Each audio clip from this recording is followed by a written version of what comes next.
Bonjour, comme le veut la construction même du pèlerinage des Journées mondiales de la jeunesse, c'est ce week-end, avec le pape, que les jeunes ont vécu le point d'orgue de leur aventure. 24 heures intenses sur l'aérodrome de Quatro Vientos, au milieu de cette immense assemblée d'1,5 million de pèlerins.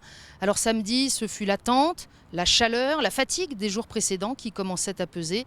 Et puis cette veillée avec Benoît XVI, cet incroyable orage, aussitôt suivi d'un intense recueillement dans le silence devant le Saint-Sacrement. Après une nuit alternant repos et discussion, ce fut enfin la messe d'envoi ce dimanche matin. À nouveau, Benoît XVI a redonné aux jeunes leur ordre de mission. Le Christ vous demande aujourd'hui d'être enraciné en lui et de bâtir avec lui votre vie sur le roc qu'il est lui-même. Il vous envoie pour être des témoins courageux et sans complexe, authentiques et crédibles. N'ayez pas peur d'être catholique, d'en témoigner toujours autour de vous avec simplicité et sincérité. Que l'Église trouve en vous et en votre jeunesse les missionnaires joyeux de la bonne nouvelle.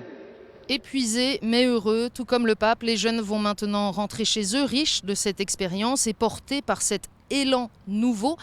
Mais les JMJ ne s'arrêtent pas à Madrid ce 21 août. La Croix des Jeunes est déjà repartie en pèlerinage vers le Brésil, Rio précisément, où se tiendra le prochain rassemblement mondial en août 2013. Et puis le chemin se poursuit aussi désormais dans le cœur des participants.